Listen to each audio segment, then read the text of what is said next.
Oh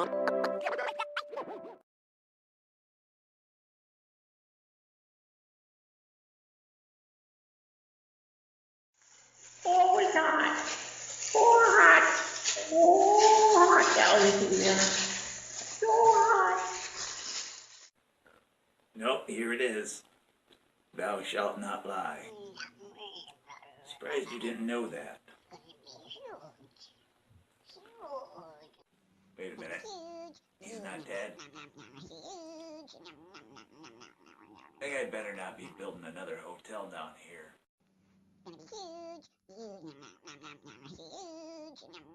Hi there, welcome back to another edition of Nothing Exceptional. This review is of Hellboy. Okay, Mephistopheles, I got this. Oh great, it's the guy with the crappy YouTube channel. Go make another crappy Fantastic Four movie. Shoo shoo. Catch you later.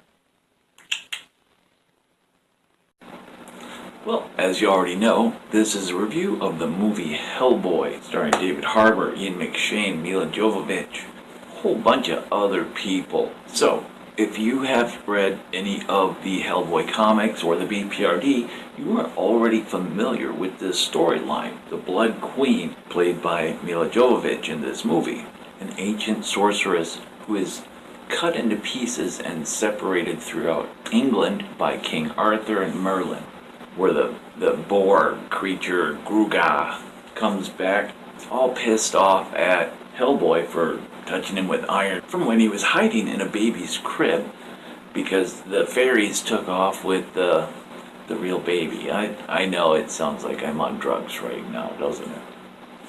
But I'm not. Drugs bad, okay? That is really annoying.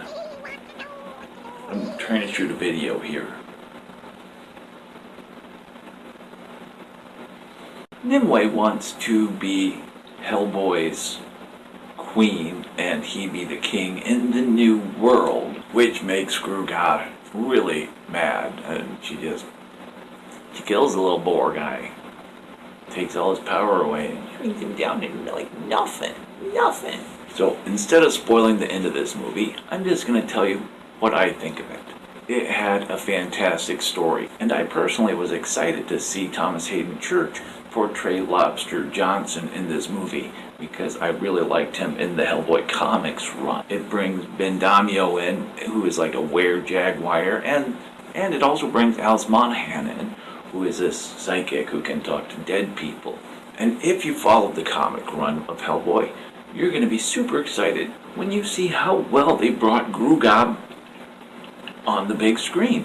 He looks just like the creepy boar dude that was in the comics. However, there were certain special effects in this movie that really screamed CGI, and I personally am not an expert on what gigantic demon-like creatures coming out of the earth look like, nor am I an expert on what ectoplasmic spirit forms coming out of someone's mouth looks like. But to me, it looked fake. But despite that, there were scenes in this movie where it is not really appropriate for little children to watch.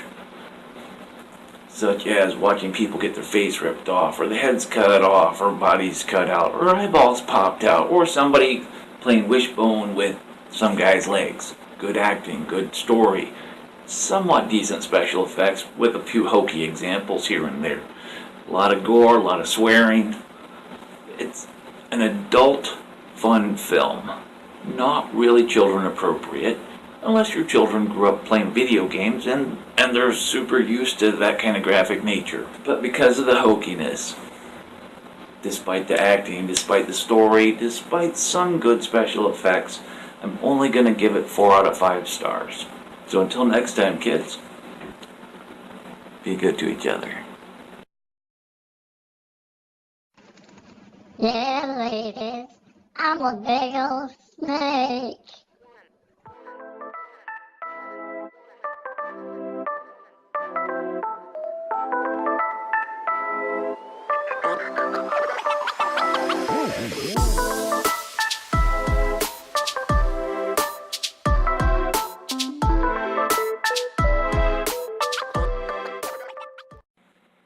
This video was sponsored by Super 8 Madison East.